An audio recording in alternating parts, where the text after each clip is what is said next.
Subscribe now and press the bell icon. Never miss an update. Hello friends, সবাই কেমন আছেন? আমি নিলয় খান। আজকে আপনাদের সঙ্গে আরেকটি ইনস্টাগ্রাম স্টোরিজের টিপস শেয়ার করব, যেটি অ্যাপ্লাই করলে সত্যি খুবই সুন্দর একটি ইনস্টাগ্রামের স্টোরি মেক করতে পারবেন খুব ইজিলি।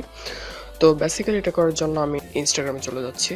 ইনস্টাগ্রামে আসার পরে নর্মালি যেভাবে আপনারা স্টোরি অ্যাড করেন ঠিক সেভাবে আমি এখানে একটি ফটো অ্যাড করব। ফার্স্টে আমি আমার স্টোরিতে ক্লিক করছি এবং একটি ইমেজ চুজ করে নিচ্ছি। সাপোজ আমি এটাকে নিচ্ছি।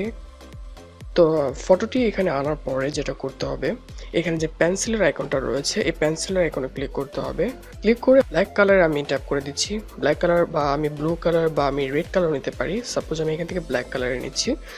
ব্ল্যাক কালারটা সিলেক্ট করার পরে যেটা করতে হবে, আপনি এই ছবিটার যে কোনো জায়গায় লং প্রেস করে একটু ধরে রাখবেন। 2 থেকে 3 সেকেন্ড আপনি ক্লিক করে ধরে রাখবেন, ছাড়বেন না। তো আমি এখানে লং প্রেস করছি এবং ছেড়ে দেওয়ার পরে দেখতে পাচ্ছেন যেটা পুরোপুরি ব্ল্যাক হয়ে গেছে।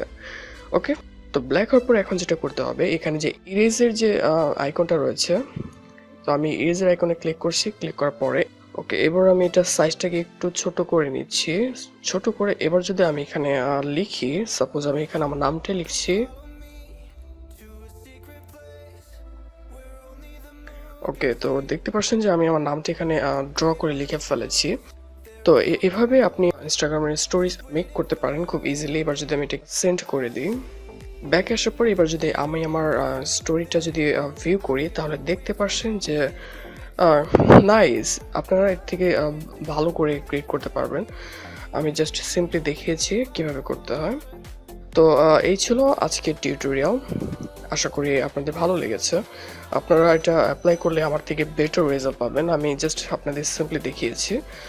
ওকে ফ্রেন্ডস, তো এত সময় আমার সঙ্গে থাকার জন্য আপনাদের সবাইকে অনেক ধন্যবাদ। আর চ্যানেলটা যদি এখনও সাবস্ক্রাইব করে না থাকেন, তাহলে দেরি না করে চ্যানেলটা সাবস্ক্রাইব করে আমার সঙ্গে থাকবেন। দেখা হচ্ছে পরবর্তী নতুন কোনো টিউটোরিয়ালে। ততক্ষণ পর্যন্ত আপনারা সবাই অনেক ভালো থাকেন। আল্লাহ হাফিজ।